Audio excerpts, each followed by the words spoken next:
Welcome to Jananayagan memes reaction. ஒத்த எண்ணிக்கிற ஏமாண்டா இனிமேல் நாங்கடா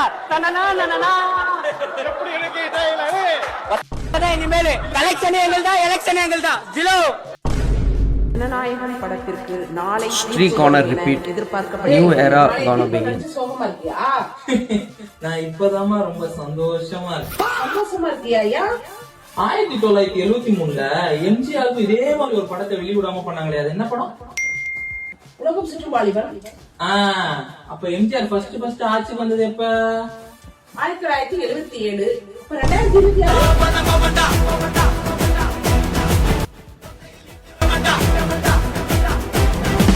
மேபி இருக்கலாம், ஹூ நோஸ். இப்போ அவருக்கு நெகட்டிவா நடக்கிற விஷயம்லாம் பாசிட்டிவிட்டியாவோ மாறதுக்கு வாய்ப்புகள் இருக்கு. Will wait and see. இந்த வீடியோ கொஞ்சம் பாருங்களேன். என்னடா படம் போஸ்ட்போன் ஆயிருச்சு. Jananayagan postpone it's beginning of சந்தோஷமா இருக்கேன். ஏன்டா? ஞாபகம் இருக்கா 1973ல என்ன ஆச்சு? உலகம் சுற்றும் வாலிபன் படத்துக்கும் இதே மாதிரி தான் எம்ஜிஆர் பண்ணாங்க. அதோட அடுத்த எலெக்ஷன்ல அவர் சிஎம். 2026ல அப்ப யோசிச்சு பாரு. ஒரு நிமிஷம், இதே மாதிரி தானே முன்னாடி வீடியோ வந்தது. ஓ, இது வந்து இந்த ட்ரெண்ட். ஒருத்தவங்க வந்து ஒரே ஸ்கிரிப்ட் ரிலீஸ் பண்ணுவாங்க. இப்ப எப்படி பராசக்திக்கு வந்து நான் சில ட்வீட் எல்லாம் பார்த்தேன், சேம் ஸ்கிரிப்ட வந்து எல்லாரும் வந்து திணிச்சு வச்சிருக்கானுங்க. என்னடா பண்றீங்க? எல்லாமே ஒரே மாதிரி இருக்கு. இது முன்னாடி பண்ண ஸ்கிரிப்டும் இதுவும் ஒண்ணுதான். அதே எடிட்ஸும் அதே தான். அந்த சைட்ல ட்ரையாங்கிள் வர்றது. ஏய், ஏன்டா இப்படி பண்றீங்க? ஸ்கிரிப்டாவது மாத்தி தொலைங்க, டிஃப்ரெண்டா பண்ணுங்க, நல்லா இருக்கும் பாக்குறதுக்கு. Jananayagan after the 77 high court cuts. கொடி சனியன் படம் finish. ஐயோ, சொல்ல முடியாதுடா. இந்த மாதிரி கூட நல்ல சீன்ஸ் எல்லாம் கட் ஆகிறதுக்கு வாய்ப்பு இருக்குன்னு நினைக்கிறேன். ஆனா அந்த பிக் பாஸ் வாய்ஸ் தாட்டா ரொம்ப ஹைலைட். ஏதோ ஒண்ணு பண்றானுங்க, பிக் பாஸ் வாய்ஸே விட்டு வைக்கல. Banner ready, cut out ready, but movie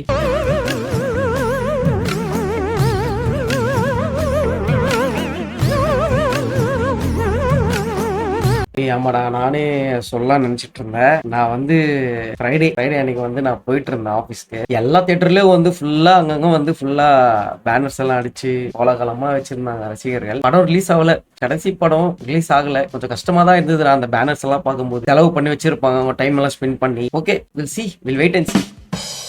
sensor board வாட்சிங் ஜனநாயகன்.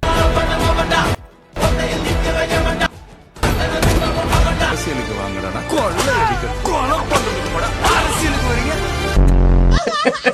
நல்லா வெந்திருக்குது, வேண்டாம்.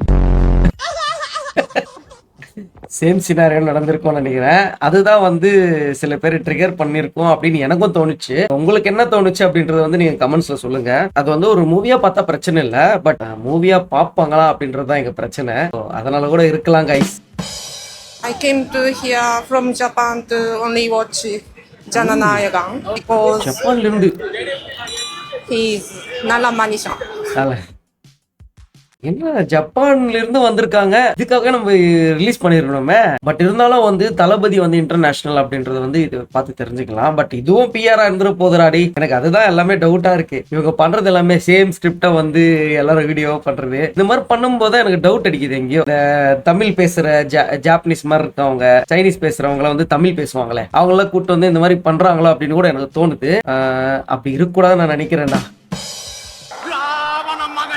ஒத்த எண்ணிக்கிற ஏமாண்டா உம்மால இனிமேல் நாங்கடா ஒத்த நாங்கதான் இனிமேல் கலெக்ஷன் எங்கள்தா எலெக்ஷன் எங்கள்தா ஜிலோ.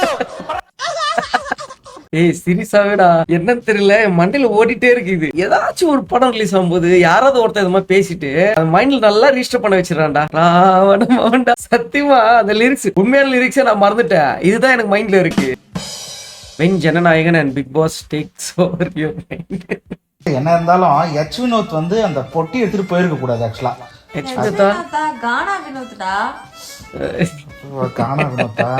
ஆமா, அதுவும் கன்ஃபியூஷனா இருந்தது. படம் வந்து எச் வினோத், இதுல வந்து கானா வினோத். இருந்தாலும் எச் வினோத் வந்து அந்த பொட்டி எடுத்துக்க கூடாது. எபிக். somewhere at January 9.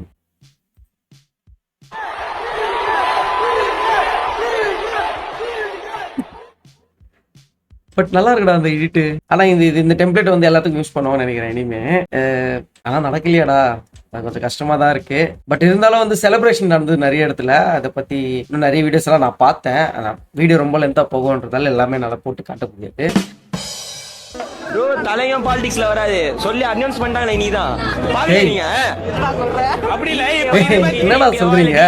தெரியல ஆனா கன்ஃபார்ம் ஆபீஷியலா விட்டாங்க. ஆமா தோழர் சேனல்ல போய் பாருங்க.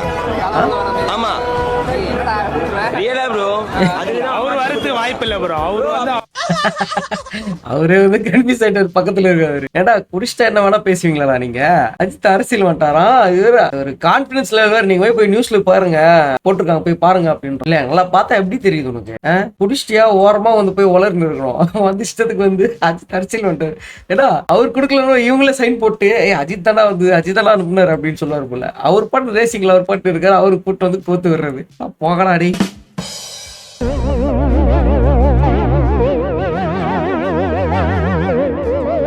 ஐயோ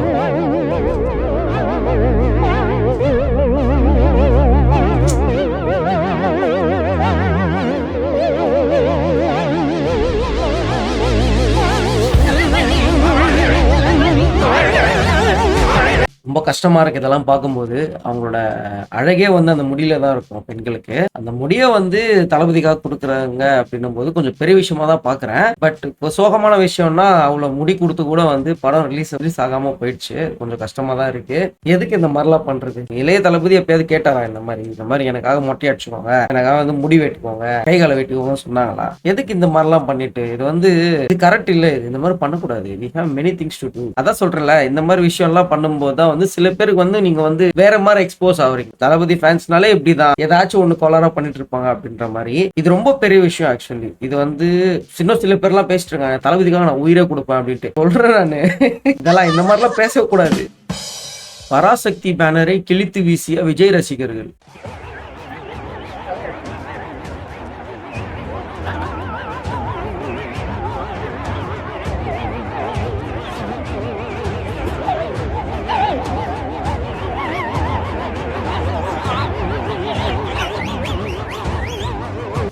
இதுதான் இப்பதான் சொன்னேன் நானு. இந்த மாதிரிலாம் பண்ணக்கூடாது. இது வந்து ஒரு மெச்சூரிட்டிக்கான ஒரு விஷயமே இல்ல. இந்த மாதிரி பண்ணக்கூடாதுன்னு இப்பதான் சொன்னேன். இந்த மாதிரி பண்ணக்கூடாதுடா. நம்ம வந்து எந்த படம் வேணா ஓட்டும், அவங்க இஷ்டம் வேணா ஓட்டும். நம்ம தளபதிக்காக நம்ம பேசுறோம்னா நம்ம தளபதி படம் ஒண்ணு வந்தோன்னு நம்ம பேசிக்கணும். மத்தவங்களை வந்து டிஸ்டர்ப் பண்ணவே கூடாது. இந்த மாதிரி ஒரு விஷயத்தாலதான் வந்து தளபதியோட பேரை கெடுறது நீங்க பண்ற சின்ன விஷயத்தால. இனிமே அதை கொஞ்சம் புரிஞ்சுக்கோங்கடா. கொஞ்சம் சென்சிபிளா இருங்க. அந்த பேனரை கிடிக்கிறது, போட்டு தாக்குறது, யார வேணா இருக்கட்டும். உன்னோட எதிரியா இருந்தாலும் நீ அந்த மாதிரி பண்ணக்கூடாது. சிம்பிளா வந்து நீ என்ன படம் பார்க்க வந்திருக்கியா, தளபதி படம்னா பார்த்துட்டு போயிட்டே இருக்கணும். இந்த மாதிரிலாம் மத்தவங்க வந்து அவங்க பண்றாங்கன்னா நம்மளும் அது பண்ணணும்னு அவசியம் இல்லை. ஒன்னே ஒருத்த கமெண்ட் அடிப்பான், டிஎம்கே என்னப்பா 200 ரூபாய் ஜிபே வாங்கிட்டியா, போன் பே வாங்கிட்டியா. நான் எந்த பாலிடிக்ஸ்க்கும் நான் வந்து சப்போர்ட் பண்ண மாட்டேன். நான் வந்து நியூட்ரல், அவ்வளவுதான்.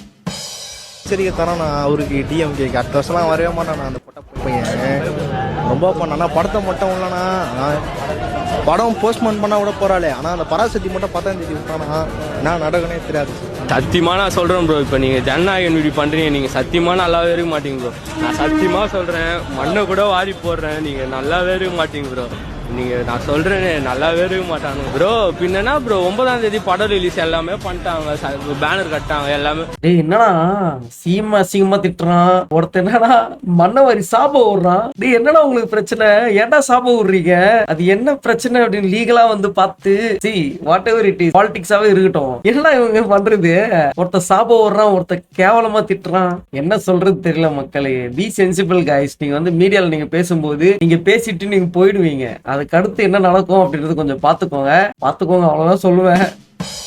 மலேசியா ஆடியோ லஞ்ச் நடக்குது சொல்ல. தமிழ்நாட்டு ஒரு ஹீரோ மலேசியா ஆடியோ லஞ்ச் நடக்குதா? சென்னையில இருக்கிற மக்கள் விஜய் மக்கள் என்ன பண்ணணும் நீயே சொல்ல. இப்போ விஜய் வந்து மீட்டிங் வர பேசுறேன் இல்ல, அந்த குட்டி ஸ்டோரியில வெயிட் பண்ணி அவரு பீச் எல்லாம் கேட்டு வெயிட் பண்ணிக்கிறானுங்க. மலேசியால நடந்தா எப்படி போகணுங்கிறாள் வச்சு கூட்டு போனோம். எதனால நடக்குதா? இது மேல பிரச்சனை ஆகுது. இது மேல வந்து அவன் பப்ளிக் மக்கள் வந்து விஜய் மேல இருக்கிற கோவத்துல மக்கள் மேல வந்து யாரமா காட்டிடுறான்னு சொல்லிட்டு தான் மலேசியால வந்து நடத்தணும். மலேசியால போயிட்டு தேவையில்லாம எதனா பண்ண நினைச்சுன்னா வச்சுக்கோ. அவன் முருகர் இருக்கிறாரு உமால தலை, அந்த முருகர் வேலை தூக்கி உமால தொண்டிலே தருவாரு உங்களுக்கு. உமால மலேசியால எதனா போய் கொலை குத்தீங்களா சொல்லிட்டு நான் உங்களுக்கு. மலேசியால ஏன் ஆடியோ லான்ச் நடக்குது? நீங்களே சொல்லுங்க, எதுக்கு நடந்துதாங்க இந்த மாதிரி பண்ணா? பின்ன மலேசியால அங்க போயிட்டு திடீர்னு வந்து அங்க வந்து எல்லா ஃபேன்ஸும் வராங்க. சரி, விஜய்க்கு அஜித் ஃபேன்ஸும் வராங்க, இல்ல சிவகார்த்திக் ஃபேன்ஸும் வராங்கன்னா தளபதி ஃபேன்ஸ் சும்மா விடுவாங்களா? ஏதாச்சும் ஒண்ணு பண்ணுவாங்க, அங்கேயும் போயிட்டு அலப்பறை பண்ணுவாங்க. ஏன் சென்னையில நடக்கல அப்படின்னா ஆல்ரெடி ஒரு இஷ்யூ போயிட்டு இருக்கு. அது மட்டும் இல்லாம நம்ம பசங்க வந்து சொன்னா கேட்க மாட்டாங்க. வேணாம்ப்பா, இறங்குப்பா தம்பி, கீழே இறங்கினாதான் முத்தம் கொடுப்பேன் அப்படின்ற ஒரு நிலைமைக்கு வர வச்சிட்டாங்க நம்ம பசங்க. அதனால மலேசியால கொஞ்சம் டீசெண்டா ஓகே, இவன் அங்கெல்லாம் இந்த மாதிரிலாம் பண்ண முடியாது, குதிக்க முடியாது. நடுவுல பாத்தீங்கன்னா இந்த ஸ்குவிட் கேம்ல வரும் பாத்தீங்களா, கீழே விழுந்தா அவ்வளவுதான் காலி. அந்த மாதிரி நடுவுல ஒரு கேப் போட்டு வச்சிருப்பானுங்க. இந்த ஜூல போடுவாங்க, இந்த யானை எல்லாம் வெளியில வரக்கூடாது அப்படின்னு போடுவாங்க. அந்த மாதிரி போட்டு வைப்பானுங்க.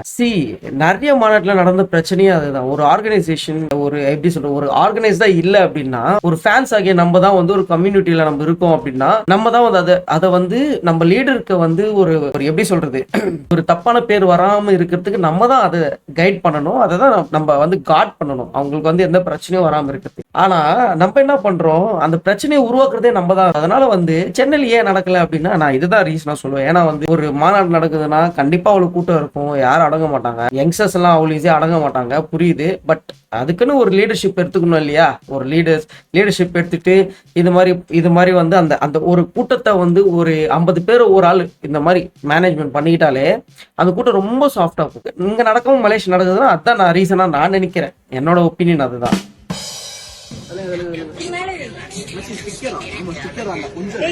கையிருங்க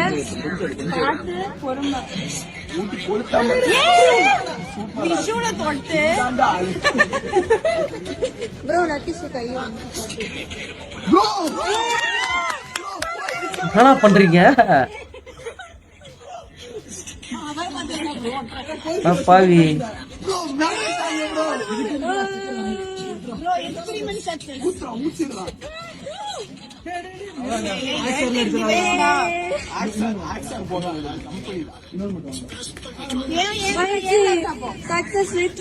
அவன் ஏசரியா தொடங்கிறான் அவன்கிட்ட.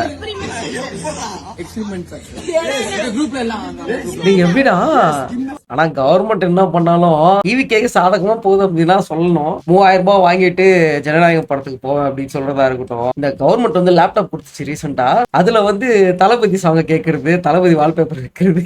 ஆனா அலப்புற தாங்கலடா சீரியஸாவே. ஆனா இந்த மாதிரி பண்றானுங்க, நிறைய பண்றானுங்க. ரொம்ப பயங்கரமான ஆளுங்கடா நம்ம பசங்க. என்ன எதை வச்சு பண்ணாங்கன்னு தெரியல, அது ஏதோ வச்சு பண்ணிருக்கான். அந்த உறைஞ்சிருக்காங்க மேல ஒரு பெயிண்ட் மாதிரி, அதை வந்து அழிச்சிட்டு இருக்கிறாங்க. ஒருத்தன் அந்த ஏசர்ன்ற பிராண்டியா அழிக்க பாக்குறான். எந்த அளவுக்கு பாரு. If Ghana Vinod wins, chi valigi ponu. If Ghana Vinod doesn't win, chi valigi ponu. If Jananayagan flop, chi valigi ponu. If Jananayagan becomes a hit, chi valigi ponu. If Parasakti flops, chi valigi ponu. If Parasakti becomes a hit, chi valigi ponu. If Vijay wins the election, chi valigi ponu. If Vijay loses the election, chi valigi ponu. Nandri Vanakkam. So this is called the realization.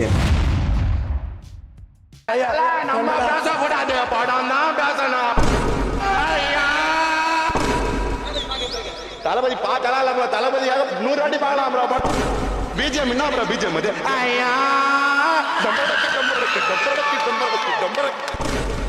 நான் viable இருக்கிறேன் bro. ஊருக்காக கிடையாது நம்ம. தலைவா cute தலைவா, 47 வயசு தலைவா. I love you.